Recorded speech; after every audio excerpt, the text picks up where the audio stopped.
A esta hora de la mañana recibimos a Carmen Mola, o parte de ellos. Recibimos a Antonio Mencero y a Agustín Martínez. A los dos, buenas tardes. Perdón, buenos días, ando yo.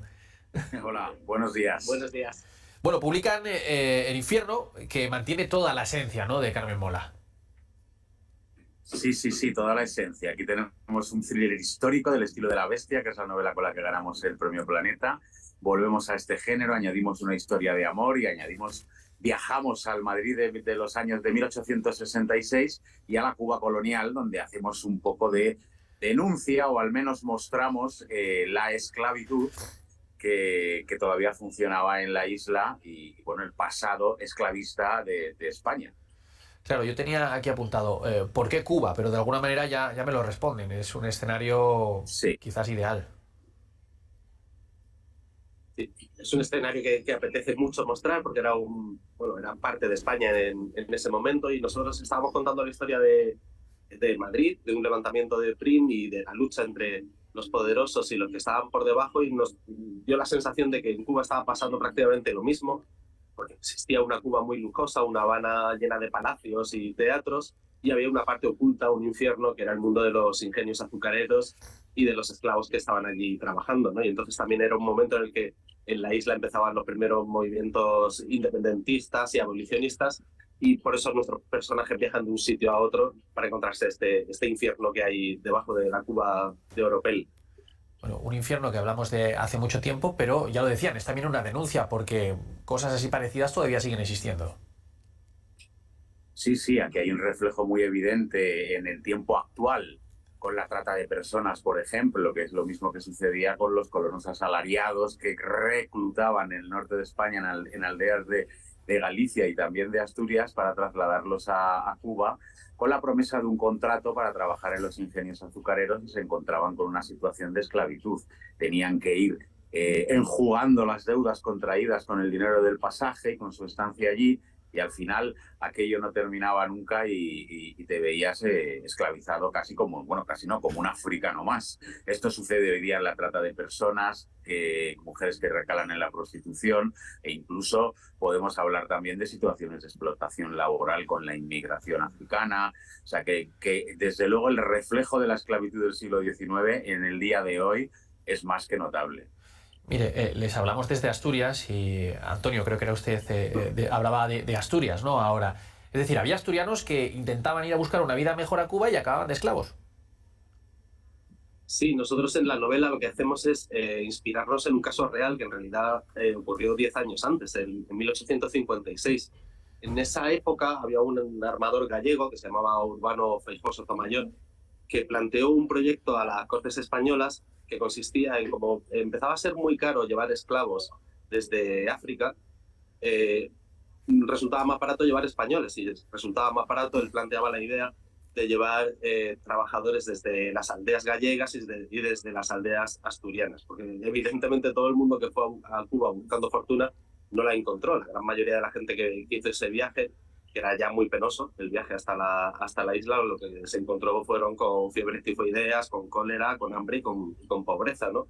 Entonces este armador montó el plan, ¿no? Y de hecho montó una compañía en la que iba reclutando a gente por los pueblos, por las aldeas, que en ese momento España estaba pasando un momento de hambre muy intenso, y sobre todo en el medio rural, y los iba captando para llevárselos a Cuba.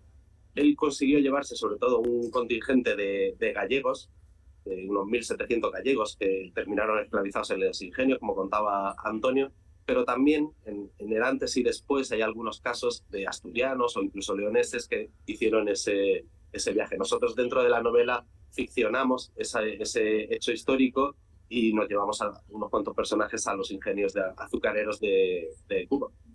Oigan, mire, preparando la entrevista he leído esto. Creo que lo decía alguno de ustedes en las múltiples entrevistas que están teniendo estos días. Estamos ante un folletín a lo Mola. Explíquenmelo. Nos gusta el folletín como género decimonónico, la historia de amor desatada, apasionada, llena de obstáculos. Te enamoras de una mujer y resulta que la mujer se tiene que casar con otro por conveniencia. Estas novelas de Henry James o de George Eliot o de Jane Austen, ¿no?, del siglo XIX. Bueno, este tipo de género lo pasamos por el tamiz de Carmen Mola, o como decimos muchas veces, por la trituradora de Carmen Mola. Los obstáculos con los que se encuentran nuestros personajes están muy vinculados a la trama principal, que es, en realidad es primero una revuelta en el Madrid revolucionario del 66, después un viaje muy azaroso a la Cuba colonial, donde, aparte de la esclavitud, está actuando un asesino en serie. Entonces nuestros personajes, todos los giros de la historia de amor, están muy vinculados a una trama de thriller que van a reconocer muy fácilmente los lectores habituales de Carmen Mola. Pero nos gusta que el título, El infierno, aparte de aludir muy claramente a la esclavitud, también se refiera a los muchos infiernos que hay dentro del amor. Precisamente le iba yo a preguntar por eso. En esta novela hay muchos infiernos, ¿no? Sí, así es. Hay uno que es el más inmediato, ¿no? Que es el infierno, un manuscrito que va apareciendo a lo largo de la novela, un manuscrito hallado, que es como algo recurrente en la novela de decimonónica y que a nosotros nos gustaba. Entonces van apareciendo fragmentos de este infierno que lo llamamos círculos, como los círculos del infierno de Dante, y que van creando un misterio alrededor de un ingenio en Oriente, en Cuba, y sobre un personaje al que se le llama el demonio, que es el autor de estos crímenes atroces, ¿no? Pero aparte de este infierno, que es el infierno más real, tiene un sentido polisémico la palabra, y entonces pues también está el infierno de la desigualdad, el infierno de la esclavitud, y lo que decía Antonio, ¿no? El infierno del amor, porque también hay una parte de historia de amor y el infierno del amor no correspondido o del amor forzado, que también está presente dentro de la novela. Oiga, les voy a hacer una pregunta que seguro que no les han hecho nunca. No sé si se me nota la ironía. ¿Cómo se escribe a 6 manos? Es verdad, ¿no? Es la primera vez que nos la hacen. No, pero yo entiendo que eso intriga mucho a la gente porque no es nada habitual. Bueno, de hecho yo creo que es pionero un grupo de 3 escritores escribiendo una novela, ¿no? Así a 6 manos. Casos de 2 escritores hay varios, pero de 3 yo no conozco otro. Bueno, a nosotros no nos resulta tan complicado porque venimos del mundo del guión y los guionistas trabajamos en equipo, trabajo colectivo, el guión, basado en reuniones, en lo que se llama la Writer's Room. Ahí se dispara en todas direcciones, se hacen tormentas de ideas, hasta construir una trama completa y un documento que se llama la escaleta, que es un mapa detallado de lo que sucede en cada capítulo. Bueno, en el cine, en cada escena, y en una novela en cada capítulo. Y eso es lo que hacemos nosotros. Y una vez que ya tenemos esa escaleta, repartimos el trabajo en 3 tercios, y cada uno se va a su casa a escribir su parte. Luego queda la fase más diabólica o más infernal, ya que estamos hablando del infierno, que es rebotar lo que ha hecho cada uno, comentarlo, anotarlo, reescribirlo, etcétera, hasta conseguir un texto final homogéneo. Ese es el sistema. Uh-huh. Y Agustín, mire, me da la sensación últimamente que los grandes éxitos de las novelas es porque tienen ese estilo cinematográfico, ¿no? Parece que el público lo acepta muy bien, que uno lee un libro casi como cuando ve como ve una película, ¿no? Sí, o sea, yo creo que la influencia del cine y de las series, sobre todo, está siendo fundamental hoy en día en la literatura.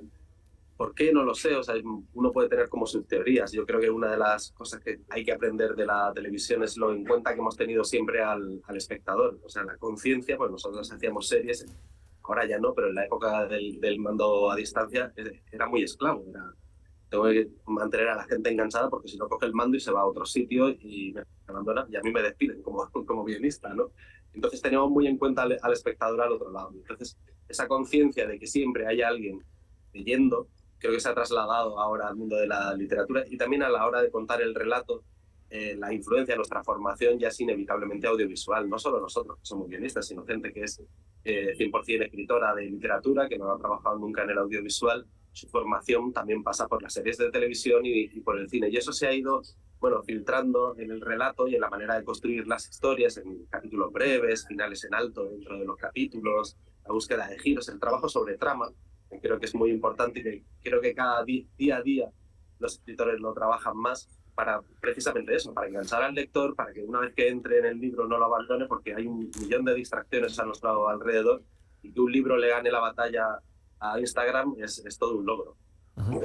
¿Y ya les han contactado para la película o para la serie? No, todavía no, sería un poco pronto. Bueno, El infierno tiene el problema de que sería una serie o una película un poco cara, porque hay que recrear un Madrid que ya no existe y una Cuba que tampoco existe ya. Cuba está lleno de palacios derruidos, toda esa opulencia que tenía como colonia española ha desaparecido por completo. Recrear eso pues es un poco costoso, pero si aparece algún productor interesado, pues ahí estaremos, pendientes, porque hace ilusión que lo que has escrito y lo que has imaginado al final se pueda ver realmente en la versión, en la visión que tenga un director de cine o de televisión de lo que tú has hecho. Eso hace ilusión. Oiga, miren, después de escribir la novela Los tres juntos, ahora una promoción Los tres juntos, ¿acaban hartos unos de otros? ¿Te has dado cuenta que solo estamos dos? Jorge Díaz fue asesinado. No quería decirlo, no quería decirlo. Se puso muy pesado con una idea. No, la verdad es que en realidad es una virtud esto de ser tres en una promoción, porque las promociones para un escritor solo yo creo que son un poco aburridas, un poco tristes en algunos momentos, y yendo los tres nos lo pasamos muy bien, convertimos cada ciudad un poco en un momento de vacaciones, de ir a comer bien, de visitar lo que nos da tiempo de la ciudad, y se hace más ligero, no se hace tan pesado como haciéndolo la promoción uno solo. Y todavía nos lo pasamos bien también haciendo novelas, y esa es nuestra clave, digamos, es lo que no podemos perder. Yo creo que el día que dejemos de divertirnos cuando nos juntamos a levantar una novela será el día en el que acabe Carmen Mola. Pues nada, Carmen Mola, mola. Antonio Bercero, Agustín Martínez, sigan ustedes pasándoselo bien, que nos lo pasaremos bien los demás también. Muchas gracias. Muchas gracias.